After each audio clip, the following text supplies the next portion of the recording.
नमस्कार। मृत्यु तो खैर एक अटल सत्य है और हम सब जानते हैं कि यमराज मृत्यु के देवता हैं। बिल्कुल। पर क्या कोई ऐसा भी है जिसके सामने यमराज को भी रुकना पड़ जाए? दिलचस्प सवाल है। आज हम कुछ ऐसी ही जानकारी पर बात कर रहे हैं जो काल भैरव से जुड़ी हैं।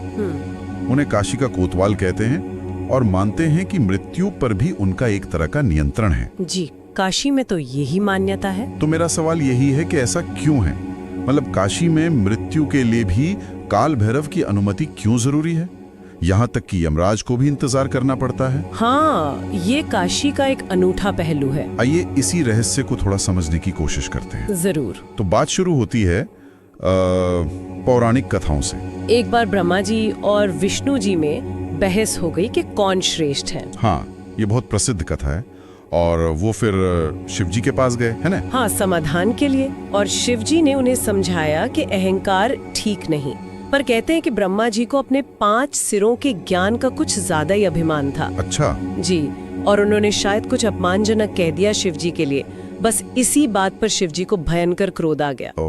उनके क्रोध से ही एक ज्वाला निकली और उसी से प्रकट हुए काल भैरव। और उनका रूप बहुत विकराल। विकराल मतलब कैसा? जैसे गले में मुंडमाला मतलब खोपड़ियों की माला, हाथों में त्रिशूल और खड्ग यानी तलवार, और जटाएं ऐसी जैसे आग बरस रही हो। बाप रे। और प्रकट होते ही उन्होंने ब्रह्मा जी का वो 5वां सिर काट दिया जिसने अपमान किया था। बिल्कुल वही सिर। लेकिन हुआ ये कि वो कटा हुआ सिर उनके हाथ से चिपक गया। चिपक गया? क्यों? इसे ब्रह्म हत्या का पाप माना गया। एक तरह का दोष। इसीलिए उनका नाम कपाली भैरव भी पड़ा, क्योंकि वो कपाल यानी खोपड़ी धारण किए हुए थे। शिवजी ने फिर उन्हें आदेश दिया कि इस पाप से मुक्ति पानी है तो ब्रह्मांड में भटको। तो फिर इस पाप से मुक्ति कैसे मिली? क्या काशी का कोई रोल था इसमें? हाँ, यही कहानी का अहम मोड़ आता है।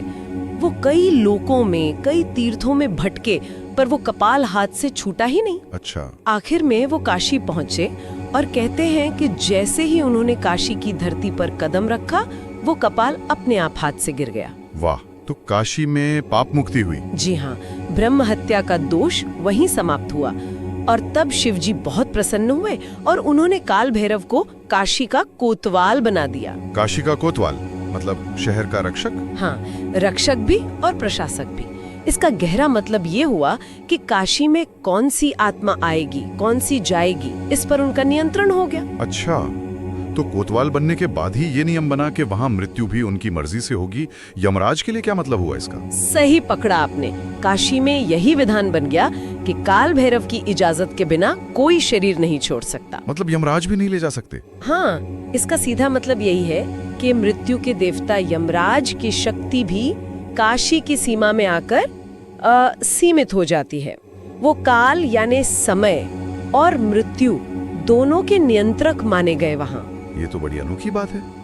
क्या इससे जुड़ी कोई कहानी भी है जो इसे और साफ करे? हाँ, एक बहुत मशहूर कथा है।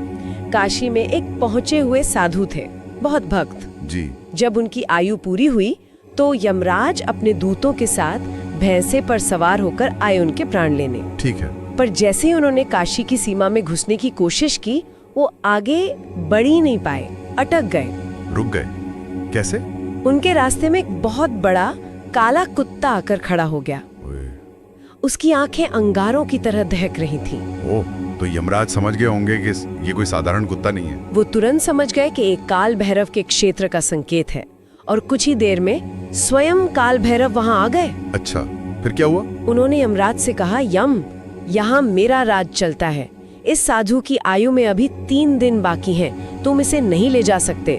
क्या बात है? यमराज ने मान लिया। उन्हें मानना पड़ा। वो लौट गए और फिर 3 दिन बाद जब भैरव ने अनुमति दी तब यमराज वापस आए और साधु की आत्मा को ले गए। अद्भुत।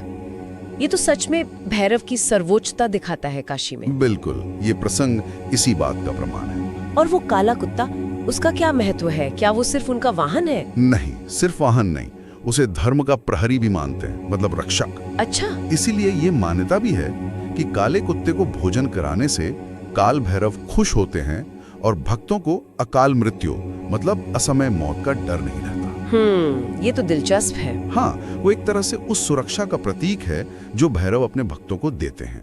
तो कुल मिलाकर बात ये हुई कि काल भैरव सिर्फ शिव के एक उग्र रूप नहीं है, बल्कि खासकर काशी में वे समय और मृत्यु के स्वामी हैं। जी। उनका प्रभाव इतना ज्यादा है कि यमराज को भी उनके आदेश का इंतजार करना पड़ता है। बिल्कुल सही।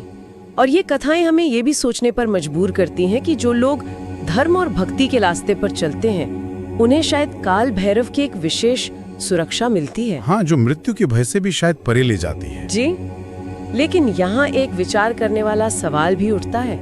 क्या काल भैरव का ये नियंत्रण सिर्फ काशी की भौगोलिक सीमा तक ही है, या इसका कोई और गहरा, कोई सार्वभौमिक आध्यात्मिक मतलब भी है जिसे हम अभी पूरी तरह नहीं समझ पाए हैं? ये बात